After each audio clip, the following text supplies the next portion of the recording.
भाई साहब एक किशोर जी ख्वाजा का दामन नहीं छोड़ेंगे, ख्वाजा का दामन नहीं छोड़ेंगे।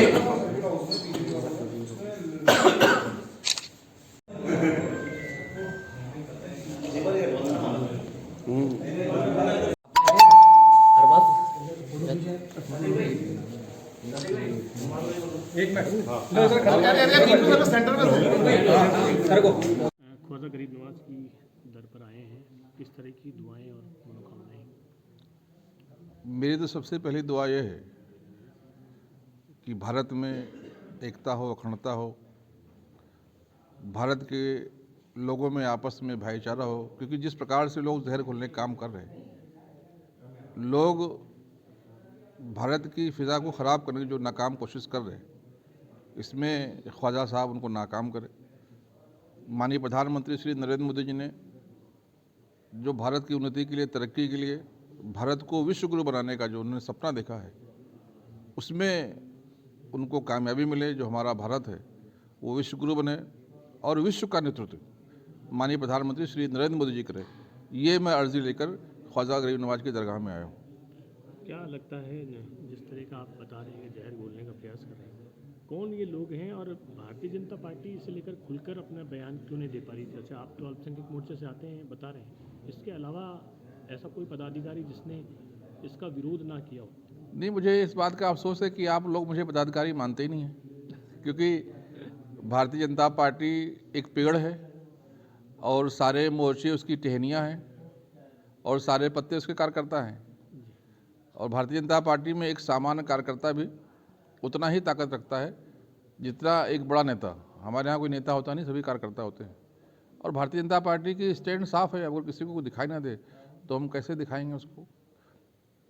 अगर कोई विवाद होता तो माननीय प्रधानमंत्री श्री नरेंद्र मोदी जी 10 साल अपने अकीदत के फूल और चादर नहीं भेजते। ये माननीय प्रधानमंत्री जी की आस्था थी, ये कोई तुष्टीकरण नहीं था। माननीय प्रधानमंत्री जी ना किसी तुष्टीकरण के लिए, ना किसी के दबाव में, ना किसी के कहने से, ना किसी खुश करने के लिए काम करते हैं। वो हमेशा काम वही करते हैं जो देश के भले के लिए हो। भारतीय जनता पार्टी धर्म को मानने वाली पार्टी है। भारतीय जनता पार्टी सभी धर्मों की आस्था को सम्मान करती है। भारतीय जनता पार्टी सबको साथ लेकर सबके विकास का काम करती है और सबका विश्वास भी अर्जित करने का काम करती है। लेकिन उस विश्वास को कुछ लोग हैं जो ठेस पहुँचाने का काम कर रहे हैं।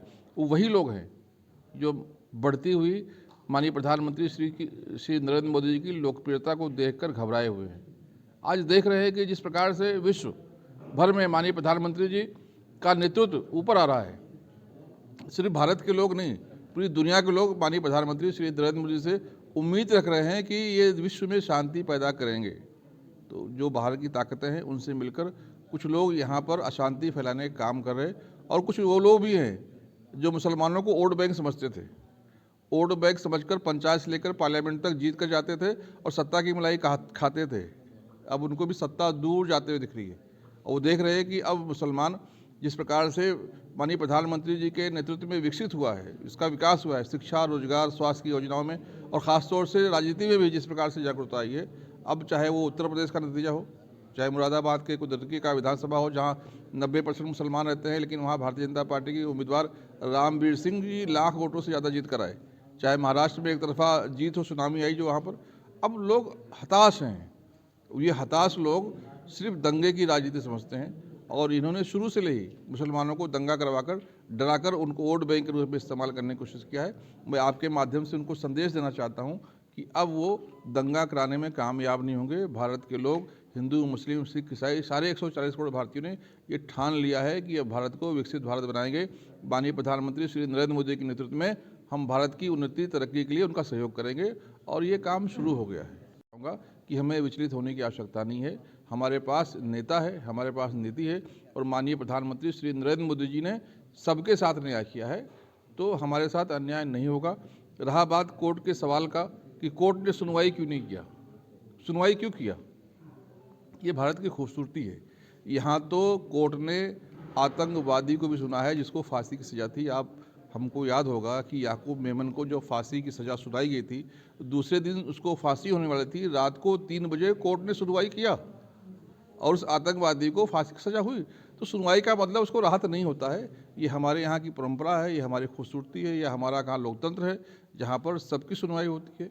तो यहाँ पर जो लोगों ने पिटीशन डाला है उनकी भी सुनवाई हो रही है और मुझे पूरा यकीन है, विश्वास है, हमारे यहाँ के कोर्ट पर विश्वास है, हमारे संविधान पर विश्वास है कि उनका पिटीशन उनके मुंह पर मार दिया जाएगा। ख्वाजा गरीब नवाज का दर जो है हमेशा शांति और सद्भाव का पैगाम जो है वो देता है। उर्स से पहले इस तरह का वाद लगाना कितना सही मानते हैं? ये लोग देश को कमज़ोर करना चाहते हैं।